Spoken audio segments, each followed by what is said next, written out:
नमस्कार।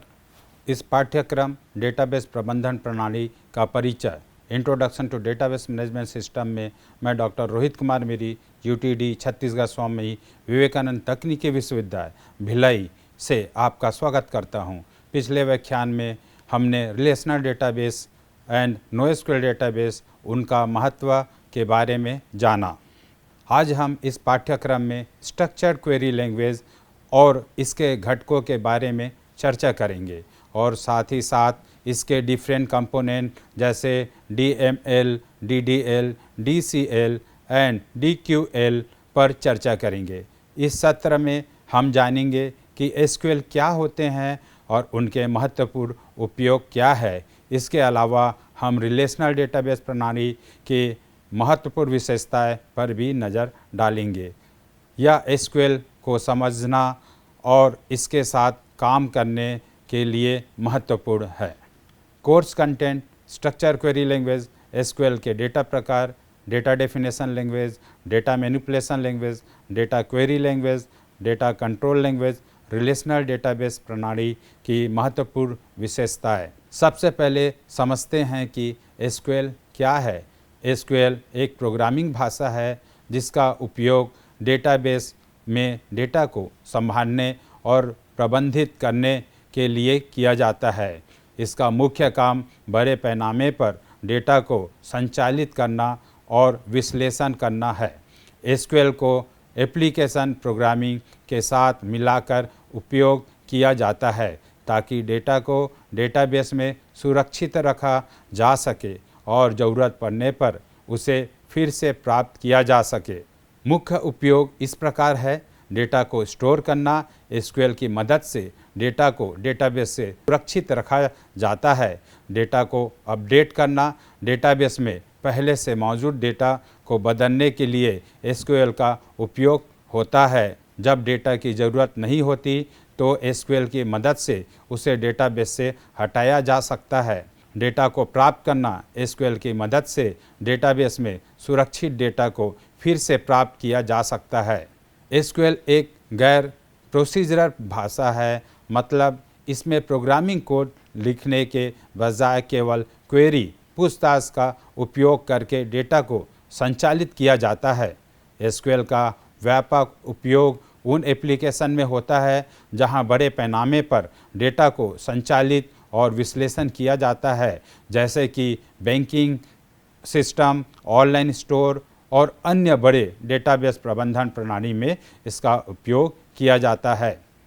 चलिए अब समझते हैं SQL के विभिन्न डेटा प्रकारों को। तो सबसे पहले देखते हैं संख्यात्मक डेटा किसे बोलते हैं। इंटीजर, पूर्णांक। यह डेटा प्रकार पूर्णांक संख्याएं संग्रहित करता है, जैसे 1, 2, 3, 4 आदि। उदाहरण, किसी छात्र की आयु को संग्रहित करना है तो उसे हम SQL में इस प्रकार लिखेंगे। एज इंटीजर, मान इसका 20, 21, 22 आदि हो सकता है। अब देखते हैं डेसिमल, जिसे हम दशमलव बोलते हैं। इसमें दशमलव संख्याएं संग्रहित की जाती है, जैसे 3.14, 4.56, 7.89 आदि। इसको SQL की भाषा में इस तरीके से लिखा जाएगा। Price decimal opening bracket 5.2 closing bracket. अगला है मानक डेटा टाइप, जिसे हम मानक डेटा टाइप में सबसे पहले हम कैरेक्टर देखेंगे। यह डेटा प्रकार एकल अक्षर संग्रहित करता है, जैसे A, B, C आदि। उदाहरण, किसी छात्र का ग्रेड संग्रहित करना, इसे हम SQL की भाषा में इस प्रकार लिखेंगे। ग्रेड कैर ब्रैकेट में 1। इसका मान हो सकता है A, B या C आदि। अब देखेंगे वेरकेर डेटा टाइप को।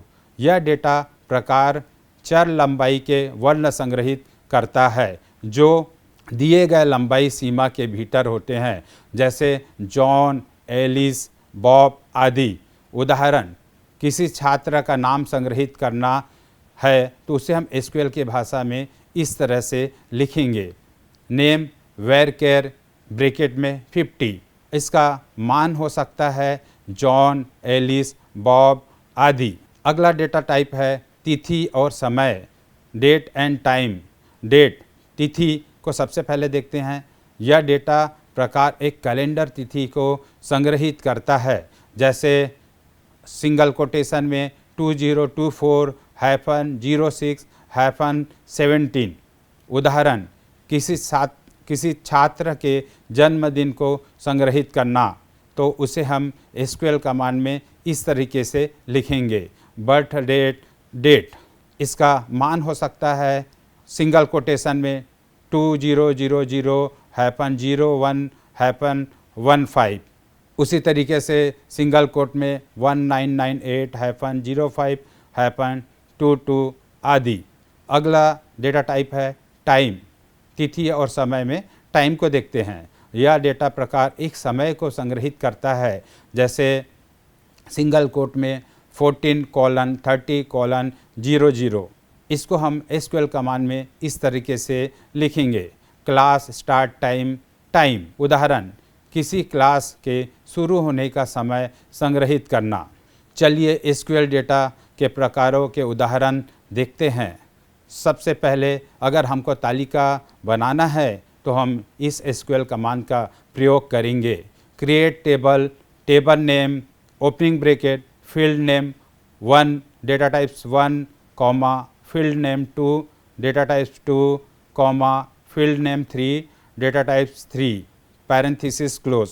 इस कमांड का उपयोग एसक्यूएल में एक नई टेबल बनाने के लिए किया जाता है। आइए इसे आसान शब्दों में समझते हैं। क्रिएट टेबल, यह कमांड एसक्यूएल को एक नई टेबल बनाने का निर्देश देती है। टेबल नेम, यह टेबल का नाम है जिसे आप बनाना चाहते हैं। आप इसे कोई भी नाम दे सकते हैं। Field name 1, field name 2, field name 3, ये टेबल में कॉलम के नाम है। Data type 1, data type 2, data type 3, ये कॉलम के डेटा के प्रकार हैं, जैसे इंटीजर, वैरकेर, डेट आदि। उदाहरण, मान लीजिए हम एक स्टूडेंट नाम की टेबल बनाना चाहते हैं जिसमें 3 कॉलम है, स्टूडेंट आईडी, स्टूडेंट नेम और बर्थ डेट। इसका एसक्यूएल कमांड इस प्रकार होगा। समझते हैं इस एसक्यूएल कमांड को। क्रिएट टेबल स्टूडेंट्स, यह स्टूडेंट्स नाम की टेबल बनाएगा। स्टूडेंट आईडी इंटीजर, यह स्टूडेंट आईडी नाम का कॉलम बनाएगा जिसमें पूर्णांक इंटीजर डेटा संग्रहित होगा। स्टूडेंट नेम वैरकेर 50, यह स्टूडेंट नेम नाम का कॉलम बनाएगा जिसमें 50 वर्णों तक का चर लंबाई वैरकेर डेटा संग्रहित होगा। बर्थ डेट, डेट, यह बर्थ डेट नाम का कॉलम बनाएगा जिसमें तिथि, डेट डेटा संग्रहित होगा। इस प्रकार यह एसक्यूएल कमांड एक टेबल बनाता है जिसमें छात्र की आईडी, नाम और जन्म तिथि को संग्रहित किया जा सकता है। चलिए अब एसक्यूएल के मुख्य घटक को समझते हैं। एसक्यूएल के मुख्य घटक निम्नलिखित है। डीडीएल, जिसे हम डेटा परिभाषा भाषा बोलते हैं, जो डेटाबेस संरचना को परिभाषित करती है। अगला है डीएमएल, जिसे हम डेटा प्रबंधन की भाषा बोलते हैं, जो डेटा को प्रबंधित करती है। अगला है डीक्यूएल, जिसे हम डेटा की पूछताछ की भाषा बोलते हैं, जो डेटा को प्राप्त करती है। डीसीएल, जिसे हम डेटा नियंत्रण की भाषा बोलते हैं, जिसका उपयोग डेटाबेस में डेटा की सुरक्षा और एक्सेस नियंत्रण को प्रबंधित करने के लिए किया जाता है। चलिए अब एसक्यूएल के मुख्य घटक को विस्तार से देखते हैं। सबसे पहले देखते हैं डीडीएल, जिसे हम डेटा परिभाषा की भाषा बोलते हैं। इसका उपयोग हम निम्नलिखित कार्यों के लिए करते हैं, जैसे तालिका बनाना। क्रिएट टेबल कमांड का उपयोग करके नई तालिकाएं बनाई जाती है। दूसरा, तालिका में संशोधन। अल्टर टेबल कमांड का उपयोग करके मौजूदा तालिकाओं में संशोधन किया जाता है। तीसरा, तालिका हटाना। ड्रॉप टेबल कमांड का उपयोग करके मौजूदा तालिकाओं को हटाया जाता है। उदाहरण के लिए, जैसे एक नया तालिका बनाना है, एक नई तालिका बनाने के लिए क्रिएट टेबल कमांड का उपयोग किया जाता है। इसका मतलब है कि हम एसक्यूएल में एक नई तालिका टेबल बनाने के लिए क्रिएट टेबल कमांड का उपयोग करते हैं। उदाहरण, निम्नलिखित उदाहरण में हम एक स्टूडेंट्स नाम की तालिका बना रहे हैं जिसमें 4 स्तंभ होंगे, स्टूडेंट आईडी, नेम, एज और सिटी। तो इसका एसक्यूएल कमांड इस प्रकार रहेगा, create table student ID int comma name varchar bracket में 100 comma age int comma city varchar bracket में 100। इसको समझते हैं। स्टूडेंट आईडी इंट यह तालिका में एक स्तंभ बनाएगा जिसका नाम स्टूडेंट आईडी होगा और इसमें पूर्णांक इन डेटा संग्रहित होगा। नेम वेरकेर 100 यह तालिका में एक स्तंभ बनाएगा जिसका नाम नेम होगा और इसमें 100 अक्षरों तक का चर लंबाई वेरकेर डेटा संग्रहित होगा। एज इंट यह तालिका में एक स्तंभ बनाएगा जिसका नाम एज होगा और इसमें पूर्णांक इंट डेटा संग्रहित होगा।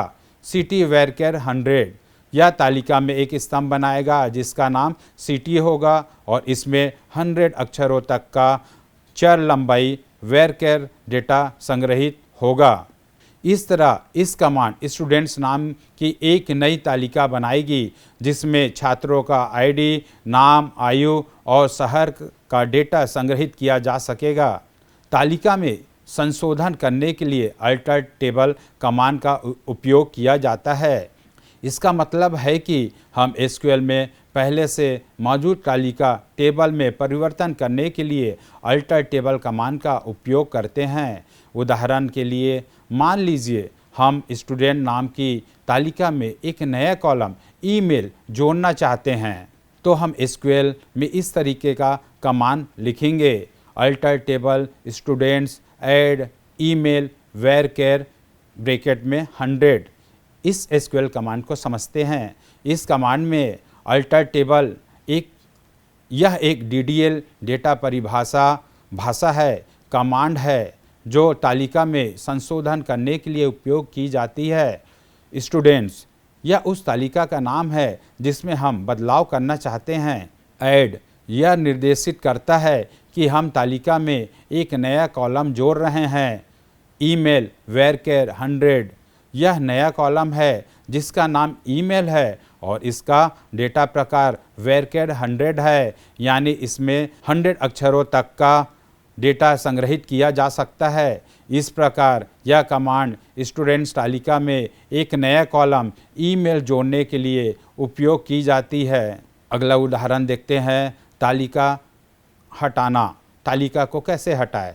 तालिका को हटाने के लिए ड्रॉप टेबल कमांड का उपयोग किया जाता है। इसका मतलब है कि हम एसक्यूएल में एक तालिका को पूरी तरह से हटाने के लिए ड्रॉप टेबल कमांड का उपयोग करते हैं। उदाहरण, निम्नलिखित उदाहरण में हम स्टूडेंट्स नाम की तालिका को हटा रहे हैं। इसका एसक्यूएल कमांड इस प्रकार होगा, ड्रॉप टेबल स्टूडेंट्स। इस कमांड को समझते हैं। ड्रॉप टेबल स्टूडेंट्स यह कमांड स्टूडेंट्स नाम की तालिका को पूरी तरीके से हटा देगा। इस कमांड में ड्रॉप टेबल यह एक डीडीएल डेटा भाषा कमांड है जिसका उपयोग तालिका को हटाने के लिए किया जाता है। स्टूडेंट्स यह उस तालिका का नाम है जिसे हटाया जा रहा है। इस प्रकार इस कमांड स्टूडेंट्स नाम की तालिका को पूरी तरह से डेटाबेस से हटा देगी, यानी तालिका और उसका सारा डेटा स्थायी रूप से डिलीट हो जाएगा। अगला घटक है डीएमएल, जिसे हम डेटा प्रबंधन की भाषा बोलते हैं और इनका उपयोग हम निम्नलिखित कार्यों के लिए करते हैं, जैसे डेटा डालना। इंसर्ट इनटू कमांड का उपयोग करके नया डेटा डाला जाता है। दूसरा, डेटा संशोधित करना। अपडेट कमांड का उपयोग करके मौजूदा डेटा को संशोधित किया जाता है। डेटा हटाना। डिलीट फ्रॉम कमांड का उपयोग करके मौजूदा डेटा को हटाया जाता है। चलिए देखते हैं इनका उदाहरण। डेटाबेस में नया डेटा को डालने के लिए हम इंसर्ट इनटू कमांड का उपयोग किया जाता है, जिसका मतलब है कि हम एसक्यूएल में एक तालिका में नया डेटा जोड़ने के लिए इंसर्ट इनटू कमांड का उपयोग करते हैं। उदाहरण, निम्नलिखित उदाहरण में हम स्टूडेंट्स तालिका में नए छात्र का रिकॉर्ड डाल रहे हैं। तो नया छात्र का रिकॉर्ड डालने के लिए हमें इस तरीके का एसक्यूएल कमांड लिखना होगा। Insert into students opening bracket student ID comma name comma age comma city closing parenthesis, then values opening parenthesis 1 comma single quote में Ramesh comma 22 comma single quote में रायपुर, फिर ब्रैकेट को हम बंद कर देंगे। इस कमांड को समझते हैं। Insert into student ID name age city, यह कमांड निर्देशित करती है कि हम स्टूडेंट्स तालिका में स्टूडेंट आईडी नेम एज और सिटी कॉलम में डेटा डालना चाहते हैं। वैल्यूज़ 1 रमेश 22 रायपुर, यह कमांड बताती है कि हम कौन सा डेटा डाल रहे हैं। यहाँ एक student ID Ramesh name 22 age और रायपुर सिटी का डेटा डाला जा रहा है। इस कमांड में इंसर्ट इनटू यह एक डीएमएल डेटा प्रबंधन भाषा कमांड है, जिसका उपयोग डेटा को तालिका में डालने के लिए किया जाता है। स्टूडेंट्स यह उस तालिका का नाम है जिसमें डेटा डाला जा रहा है। Student ID name age city, यह वे कॉलम है जिसमें डेटा डाला जा रहा है। Values 1 Ramesh comma 22 comma Raipur, यह वे मान है जो उपरोक्त कॉलमों में डाला जा रहा है। इस प्रकार इस कमांड स्टूडेंट्स तालिका में एक नया रिकॉर्ड जोड़ेगी जिसमें छात्र का आईडी 1, नाम रमेश, आयु 22 और शहर रायपुर होगा। अगला उदाहरण देखते हैं। तालिका में मौजूद डेटा को संशोधित करने के लिए अपडेट कमांड का उपयोग किया जाता है। इसका मतलब है कि हम एसक्यूएल में किसी तालिका टेबल में पहले से मौजूद डेटा को बदलने के लिए अपडेट कमांड का उपयोग करते हैं। उदाहरण के लिए निम्नलिखित उदाहरण में हम स्टूडेंट्स तालिका में एक छात्र की उम्र को संशोधित कर रहे हैं। Update students set age equal to 23 where student ID equal to 1। इस कमांड को समझते हैं। अपडेट स्टूडेंट्स, यह कमांड निर्देशित करती है कि हम स्टूडेंट्स तालिका में डेटा को अपडेट संशोधित कर रहे हैं। Set age is equal to 23, यह बताता है कि हम एज कॉलम में नया मान 23 सेट कर रहे हैं। वेयर स्टूडेंट इक्वल टू 1, यह बताता है कि हम केवल उस रिकॉर्ड को अपडेट कर रहे हैं जहां स्टूडेंट आईडी 1 है। अगला उदाहरण डिलीट ऑपरेशन का उपयोग डेटाबेस में रिकॉर्ड हटाने के लिए किया जाता है। यह डेटा मैनिपुलेशन लैंग्वेज का एक प्रमुख कमांड है। इसका उपयोग तालिका टेबल से रिकॉर्ड हटाने के लिए किया जाता है। मान लीजिए कि हम स्टूडेंट्स तालिका से रमेश छात्र का रिकॉर्ड हटाना चाहते हैं, तो हम इस तरीके का एसक्यूएल कमांड लिखेंगे। Delete from students where name is equal to Ramesh. इस कमांड में निम्नलिखित चीज़ें शामिल है। डिलीट फ्रॉम एक डीएमएल कमांड है जो रिकॉर्ड हटाने के लिए उपयोग किया जाता है। स्टूडेंट्स तालिका का नाम है जिसमें डेटा हटाया जा रहा है। स्टूडेंट्स तालिका का नाम है जिससे डेटा हटाया जा रहा है। Where name is equal to Ramesh condition है जो बताती है कि कौन सा रिकॉर्ड हटाया जाएगा। यहाँ हमने नेम स्तंभ कॉलम में रमेश को चुना है। इस कमांड को चलाने से डेटाबेस में से सभी वो रिकॉर्ड हट जाएंगे जिनका नाम रमेश होता है। अगला घटक है डेटा क्वेरी लैंग्वेज, जिसे हम डेटा पूछताछ की भाषा बोलते हैं। DQL एक प्रकार की भाषा है जिसका उपयोग हम डेटाबेस से डेटा पूछने और प्राप्त करने के लिए करते हैं। इसमें सेलेक्ट एंड वेयर क्लॉज का यूज़ किया जाता है। तो देखते हैं सेलेक्ट और वेयर क्लॉज को। सेलेक्ट कमांड का उपयोग करके डेटाबेस से डेटा प्राप्त किया जाता है। वेयर वेयर कमांड का उपयोग करके विशिष्ट कंडीशन के आधार पर डेटा प्राप्त किया जाता है। चलिए अब सेलेक्ट चुनने के लिए उदाहरण देखते हैं। डेटाबेस से डेटा प्राप्त करने के लिए सेलेक्ट कमांड का उपयोग किया जाता है। निम्नलिखित उदाहरण में हम स्टूडेंट तालिका से सभी छात्रों की जानकारी प्राप्त कर रहे हैं। सेलेक्ट फ्रॉम स्टूडेंट्स, इस कमांड में सेलेक्ट एक DQL कमांड है जो डेटा प्राप्त करने के लिए उपयोग किया जाता है। स्टार का उपयोग तालिका के सभी कॉलम्स को चुनने के लिए किया जाता है। इसका मतलब है कि सभी कॉलम्स को चुना जाएगा। फ्रॉम स्टूडेंट्स बताता है कि डेटा किस तालिका से प्राप्त करना है जहां स्टूडेंट तालिका का नाम है। इस कमांड को चलाने से स्टूडेंट्स तालिका में मौजूद सभी रिकॉर्ड्स और उनके सभी कॉलम्स की जानकारी प्राप्त हो जाएगी। वेयर क्लॉज का उपयोग, डेटाबेस से विशिष्ट डेटा को प्राप्त करने के लिए वेयर कमांड का उपयोग किया जाता है। उदाहरण के लिए हम स्टूडेंट्स तालिका से उस छात्र की जानकारी प्राप्त करना चाहते हैं जिसका नाम रमेश हो, तो SQL में हम इस प्रकार से कमांड लिखेंगे। Select star from students where name is equal to Ramesh. इस कमांड में निम्नलिखित चीज़ें शामिल है। सेलेक्ट स्टार का मतलब है कि हम तालिका के सभी कॉलम्स की जानकारी प्राप्त करना चाहते हैं। फ्रॉम स्टूडेंट्स का मतलब है कि डेटा स्टूडेंट्स तालिका से प्राप्त किया जा रहा है। वेयर का उपयोग कंडीशन लगाने के लिए किया गया है। Name is equal to Ramesh, condition का मतलब है कि हम सिर्फ उन रिकॉर्ड्स को चुन रहे हैं जिनका नाम रमेश है। इस कमांड को चलाने से स्टूडेंट्स तालिका में से उन छात्रों की जानकारी प्राप्त होगी जिनका नाम रमेश है। इस तरह DQL डेटा क्वेरी लैंग्वेज का उपयोग डेटाबेस से डेटा प्राप्त करने के लिए किया जाता है और सेलेक्ट कमांड के माध्यम से हम डेटा से जानकारी प्राप्त कर सकते हैं। तो इस तरीके से आप टेबल देख सकते हैं, SQL क्वेरी देख सकते हैं जिसमें हम डेटा से डेटा को निकाल रहे हैं, डेटा को चुन रहे हैं सेलेक्ट क्लास का यूज़ करके।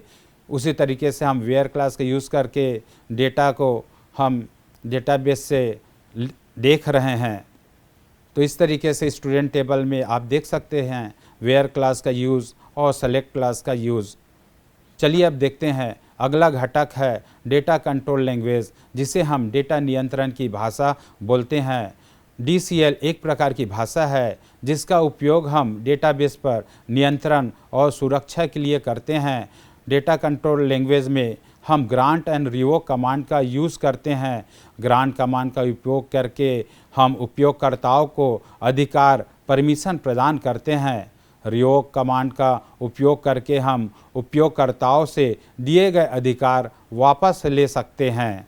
चलिए ग्रांट कमांड का एक छोटा सा उदाहरण देखते हैं। ग्रांट ऑपरेशन का उपयोग उपयोगकर्ता को डेटाबेस ऑब्जेक्ट्स जैसे तालिकाओं पर अधिकार प्रदान करने के लिए किया जाता है। यह निर्धारित करता है कि उपयोगकर्ता क्या कर सकते हैं और क्या नहीं कर सकते हैं। उदाहरण के लिए यदि हम स्टूडेंट तालिका पर यूज़र 1 को सेलेक्ट करने का अधिकार देना चाहते हैं तो हम इस तरह का SQL कमांड लिखेंगे।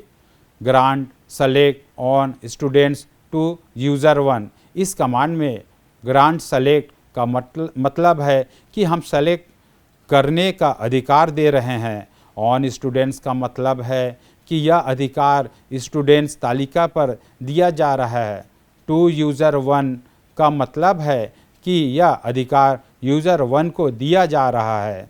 चलिए अब अगला उदाहरण रिवोक कमांड पर देखते हैं। रिवोक ऑपरेशन का उपयोग उपयोगकर्ताओं से अधिकार हटाने के लिए किया जाता है।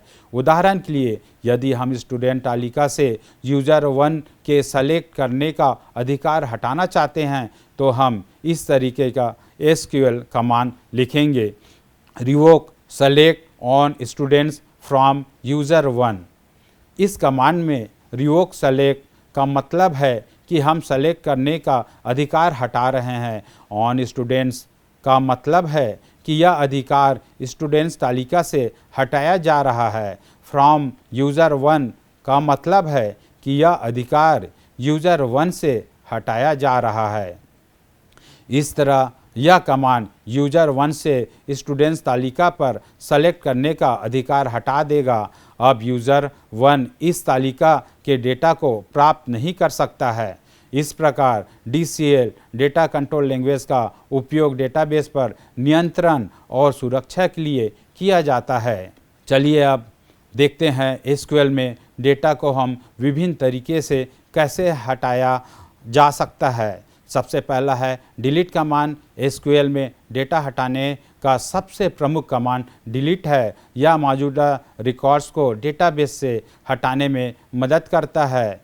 वेयर क्लॉज डिलीट कमांड के साथ वेयर क्लॉज का उपयोग करके केवल निर्देशित रिकॉर्ड्स को ही हटाया जा सकता है। यह डेटा को सुरक्षित रखने में मदद करता है। ट्रंकेट कमांड का उपयोग पूरे टेबल को एक साथ सफ़ा या हटाने के लिए किया जाता है। यह डिलीट कमांड से तेज़ और कारगर है, लेकिन अपरिवर्तनीय है। चलिए अब RDBMS की विशेषताओं को समझते हैं। RDBMS की विशेषताएं बहुत महत्वपूर्ण है। आइए इन्हें सरल शब्दों में समझते हैं। एकल मूल्यवान प्रविष्टियाँ। RDBMS की विशेषताओं को विस्तार से समझते हैं। एकल मूल्यवान एंट्रीज। इस तालिका में प्रत्येक पंक्ति रो एकल मूल्यवान एंट्रीज है जो एक विद्यार्थी के डेटा को संग्रहित करती है। विद्यार्थी तालिका स्टूडेंट टेबल। इस तालिका में विद्यार्थी ID एकल मान यूनिक वैल्यू है और प्रत्येक पंक्ति के लिए अलग अलग है। इस तरीके से स्टूडेंट टेबल में आप देख सकते हैं सभी कॉलम में एक ही वैल्यू है। नाम, कक्षा और उम्र भी प्रत्येक पंक्ति में केवल एकल मान रखते हैं।